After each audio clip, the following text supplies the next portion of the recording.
नमस्कार बंधुरा रूपास किचेने सबाइके स्वागतम। आजकेर रेसिपि भ্যানিলা आइसक्रीम। कोनो रकम क्रीम पाउडार छाड़ाई घरोया किछु उपकरण दिए दोकानेर स्वादे खूब सहजेई बाड़ीते बानिये नेওয়া যায়। आशा करी रेसिपिटी आपनादेर भालो लागबे। ताहले चलुन देखे नेওয়া যাক। शुरू थेके शेष पर्यन्त देखार जन्य आपनादेर काछे अनुरोध रइल। एखाने आमी 1 लिटार दूध नियेछि। ग्यासेर फ्लेमटा हाईते करे दूधटाके जाल दिए नेब। दूधटा जखोनी फुटे उठबे ग्यासेर फ्लेमटा लोते करे एर थेके 2 हाता दूध एकटा बाटिर मध्य तुले नेब। 2 हाता दूध बाटिर मध्य तुले नेওয়ার पर एर मध्य दिए देब हाफ कप चीनी। ओजन हिसाबे 100 ग्राम। आपनारा चाइले चीनिर परिमाणटा बाड़िये कमिये निते पारेन।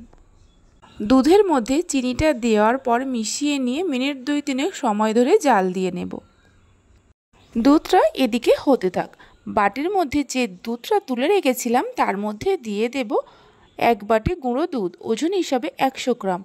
दिए देब 3 टेबिल चामच कर्नफ्लावर। कर्नफ्लावारेर परिवर्ते आपनारा अ্যারারুটের ব্যবহারও করতে পারেন। गुঁড়ো दूध और कर्नफ्लावारटा मिशिয়ে নেব কোনো রকমের দলা না থাকে।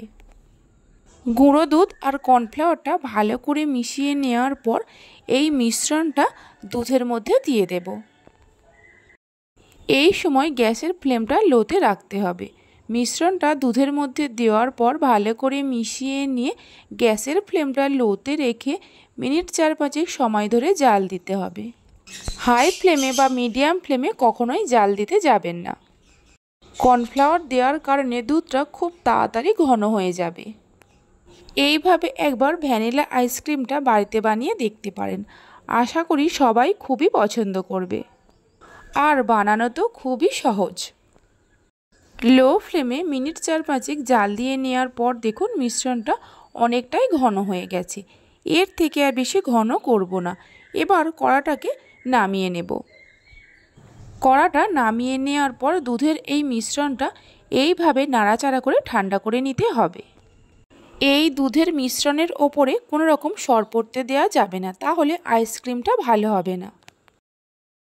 পুরোপুরি ঠান্ডা হয়ে যাওয়ার পর একটা মিক্সির জারের মধ্যে ঢেলে নেব।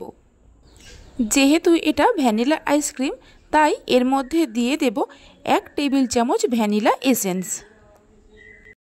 ভ্যানিলা এসেন্সটা দেওয়ার পর ঢাকা দিয়ে মিক্সিতে মিনিট 5-6 সময় ধরে ঘুরিয়ে নেব। মিক্সিতে মিনিট 5-6 সময় ধরে ঘুরিয়ে নেওয়ার পর দুধের এই মিশ্রণটা একটা টিফিন বক্সের মধ্যে ঢেলে নেব। আমি আইসক্রিমটা টিফিন বক্সের মধ্যে জমাচ্ছি। আপনারা চাইলে ছোট ছোট প্লাস্টিকের কাপের মধ্যেও জমাতে পারেন। টিফিন বক্সের মধ্যে ঢেলে নেওয়ার পর ঢাকা দিয়ে 8 থেকে 10 ঘন্টার জন্য ডিপ ফ্রিজে রেখে দেব। আপনারা চাইলে ওভারনাইটও ফ্রিজে রেখে দিতে পারেন। 10 ঘন্টা পর ফ্রিজ থেকে বের করে নিয়েছি। দেখুন আইসক্রিমটা কত সুন্দরভাবে জমে গেছে। একটা বাটির মধ্যে সার্ভ করে নিয়ে দেখাচ্ছি। দেখে নিশ্চয়ই বুঝতেই পারছেন কত সুন্দর হয়েছে আর খেতেও হয় খুবই ভালো। এইভাবে একবার বাড়িতে বানিয়ে দেখতে পারেন। বাড়িতে বানালে খেয়ে আপনাদের কেমন লাগলো কমেন্ট বক্সে জানাতে ভুলবেন না। আমার রেসিপি যদি আপনাদের ভালো লেগে থাকে অবশ্যই একটা লাইক করবেন আর ভালো লাগলে চ্যানেলটি সাবস্ক্রাইব করে পাশে থাকা বেল আইকনটি প্রেস করবেন। তাহলে আমি যখনই কোনো রেসিপি দেব খুব সহজেই দেখে নিতে পারবেন। আপনারা সবাই ভালো থাকবেন, সুস্থ থাকবেন। ধন্যবাদ।